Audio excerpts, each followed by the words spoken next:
नमस्कार प्यारे बच्चों, आज हम लोग बात करने वाले हैं त्रयोदश करण के बारे में। इसका वर्णन कहाँ पे वर्णन है? तो पदार्थ विज्ञान के सेकंड पेपर में जब हम लोग प्रत्यक्ष प्रमाण पढ़ते हैं तो उसमें एक टॉपिक आता है त्रयोदश करण, है ना। त्रयोदश करण एंड डोमिनेंस ऑफ अंतःकरण, अर्थात त्रयोदश करण क्या है और साथ ही साथ उसमें अंतःकरण की प्रधानता के बारे में पूछा गया है। तो आइए देख लेते हैं त्रयोदश करण। जैसा कि नाम है त्रयोदश करण, करण कितने होते हैं? त्रयोदश का मतलब 1 3 13, है ना। 13 करण होते हैं। तो 13 मतलब 13 करण। इसका वर्णन किसने किया है? 13 करण किसने बताया? तो पहला प्रश्न बनता है एमसीक्यू कि इसका वर्णन आपके सांख्य कारिका, एक पुस्तक है, एक संहिता है सांख्य कारिका, है ना। सांख्य कारिका के लेखक ईश्वर कृष्णगुप्त जी है ना।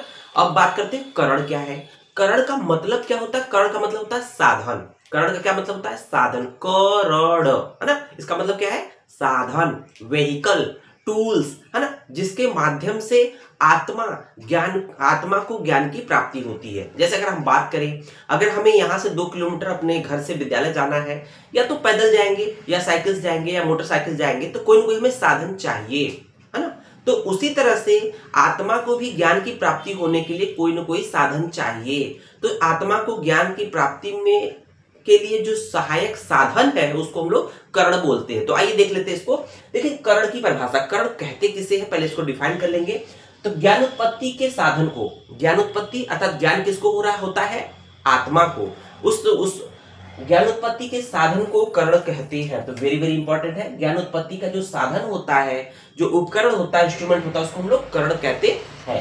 कार्य को संपादित करने के लिए, किसी भी कार्य को पूरा करने के लिए, संपादित करने के लिए कर्ता मतलब जो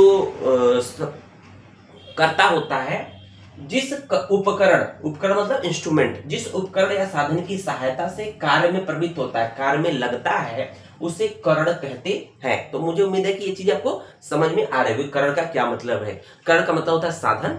आत्मा को ज्ञान की उत्पत्ति जिस साधन के द्वारा होती है उसको हम लोग करण कहते हैं। अब देखिए करण की संख्या के बारे में बात करते हैं। तो यहाँ तो लिखा है त्रयोदश करण, तो ये तो बात हम लोग कर दी। किसने कहा है? सांख्य कारिका रिटन बाय ईश्वर कृष्णगुप्त ने कहा करण 13 होते हैं, लेकिन और लोगों की भी है। तो पहले सांख्य कारिका वाली बात कर ले। सांख्य कारिका देख रहे होंगे, रिटन बाय ईश्वर कृष्णगुप्त, किसके द्वारा लिखा गया है? ईश्वर कृष्णगुप्त के द्वारा लिखा गया है। उन्होंने कहा त्रयोदश करण, करण कितने होते हैं? 13 होते हैं, इसलिए हेडिंग यही है ना। 13 करण होते हैं, करण की संख्या 13 होती है। तो कैसे है? इसको 2 पार्ट में डिवाइड किया गया है, अंतःकरण और बाह्यकरण। अंतःकरण की संख्या 3 होती है।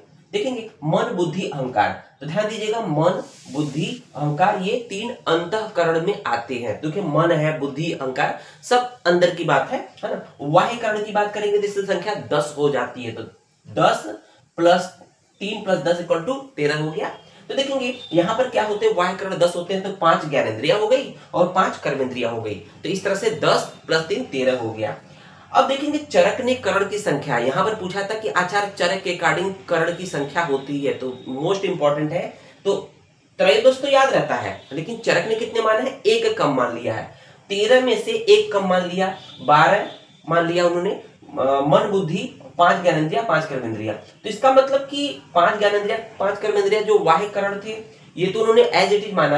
अंतःकरण में 1 कम कर दिया। क्या कम कर दिया? अहंकार को नहीं माना है। चरक ने अहंकार को नहीं माना। अगर प्रश्न पूछा जाए कि आचार्य चरक ने किस करण को नहीं माना है, सांख्य कारिका के द्वारा दिए गए करण को किसको नहीं माना है, तो आंसर होगा अहंकार, है ना। तो अहंकार, मन बुद्धि जो है अंतःकरण हो जाएंगे, 5 ज्ञानेंद्रिया 5 कर्मेंद्रिया वह करण हो जाएंगे। अब देखेंगे वेदांत दर्शन। वेदांत दर्शन की राइटर कौन है? वेद व्यास। के राइटर कौन है? वेद व्यास या व्यास, है ना। उन्होंने अंतःकरण चतुष्टय की बात की। क्या कहा? अंतःकरण चतुष्टय। अंतःकरण चतुष्टय। अभी तक अंतःकरण में 3 चीजें थी, मन बुद्धि अहंकार, लेकिन वेदांत दर्शन में बोला गया अंतःकरण चतुष्टय टर्म आया है। तो उसमें चौथा क्या जुड़ जाता है? मन बुद्धि अहंकार के अलावा क्या जुड़ जाता है? तो मन बुद्धि अहंकार और चित्त। चित्त अलग से जुड़ जाता है ना, चित्त अलग से जुड़ जाता है। तो इसलिए हम लोग का 4 हो जाएगा, अंतःकरण चतुष्टय, मन बुद्धि अहंकार और चित्त। उम्मीद है ये चीज समझ में आ रही होगी। अगर समझ में आ रहा है तो वीडियो को लाइक जरूर करें बच्चों, अधिक से अधिक बच्चों को शेयर करें, ठीक है ना। अब बात करते हैं कि जो अंतःकरण जो थे सांख्य कारिका का, उसमें श्लोक दिया गया है। जो अंतःकरण नहीं मतलब करण 13 बताए गए हैं। तो किस तरह से 13 है? उसका क्या उपयोगिता है देखेंगे। ये सांख्य कारिका का एक श्लोक है कि अंतःकरणम त्रिविधम। अंतःकरण कितने होते हैं? 3 होते हैं अंतःकरण। यहाँ पर अंतःकरण और बाह्यकरण को डिफाइन किया गया है ना, अलग अलग क्लासिफाई किया गया है। अंतःकरण त्रिविधम, अंतःकरण कितने होते हैं? 3 होते हैं। अंतःकरण 3 होते हैं, मन बुद्धि अहंकार, पहले बता चुके हैं। उसको देखेंगे 10धा वाह्य, और 10 जो होते हैं वाह्य होते हैं। तो 10 वाह्य में क्या होते हैं? 5 ज्ञानेंद्रिया, 5 कर्मेंद्रिया। त्रयस्य विषयम व्याख्या, ये जो 10 वाह्य कारण होते हैं ये 3 अंतःकरण के विषय होते हैं। ये जो 10 वाह्य कारण होते हैं, 5 ज्ञानेंद्रिया, 5 कर्मेंद्रिया, 3 अंतःकरण के विषय होते हैं, है ना। ध्यान दीजिएगा, पूछेगा कि अंतःकरण के विषय हैं तो 5 ज्ञानेंद्रिया, 5 कर्मेंद्रिया, अर्थात 10धा वाह्य, मतलब 10 वाह्य करण जो होते हैं अंतःकरण के विषय होते हैं। अब देखेंगे संप्रत कालम वाह्यम, जो वाह्य करण है, जो वाह्य करण 10 है, वो क्या करता है? केवल वर्तमान का विषय होता है, वो वर्तमान के विषय होते हैं। लेकिन त्रिकालम अभ्यांतरम करणम, जो आभ्यंतर करण या अंतःकरण है, वो भूत भविष्य वर्तमान, त्रिकालम अर्थात तीनों समय के, भूत के, भविष्य के, वर्तमान के, तीनों के विषय होते हैं। तो ये किसने दिया है? सांख्य कारिका, रिटन बाई ईश्वर कृष्ण गुप्त। अब आइए बात करते हैं कि एक पॉइंट उसी में है, सिलेबस में है, अंतःकरण की प्रधानता अर्थात डोमिनेंस ऑफ अंतःकरण, ठीक है ना। तो देखेंगे यहाँ पर एक श्लोक आता है, उसी के माध्यम से देख लेंगे।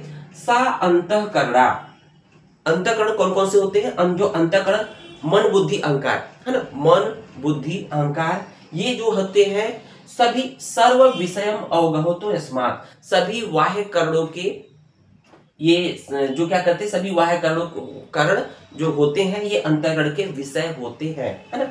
तो फिर देखेंगे तस्मात् त्रिविधम करणम, ये जो 3 कर्ण हैं, तस्मात् त्रिविधम करणम द्वारी, तस्मात् त्रिविधम करणम, जो त्रिविध कर्ण होते हैं, 13 कर्ण होते हैं, अंतःकरण होते हैं, ये द्वारी है। और द्वाराणि शेषाणि, और शेष जो 10 वाह्य कर्ण है वो द्वार है। तो इसको इस तरह से समझ लीजिए बच्चों कि अगर कोई घर है, अगर कोई घर है, उसमें अगर कोई एंट्री है ना, तो ये घर है, ये एंट्री है। तो एंट्री है इसका मतलब कि यहाँ पर कोई गेटमैन होगा, है ना। कौन इस घर के अंदर जाएगा? द्वार, मतलब कि द्वार का दरवाजा हो गया। तो इसका डोर क्या है? डोर तो आपका वाह्य करण है, जो डोर है ना, दरवाजा है, दरवाजा जो है ये क्या है? दरवाजा जो है आपका वाह्य करण है। क्या है?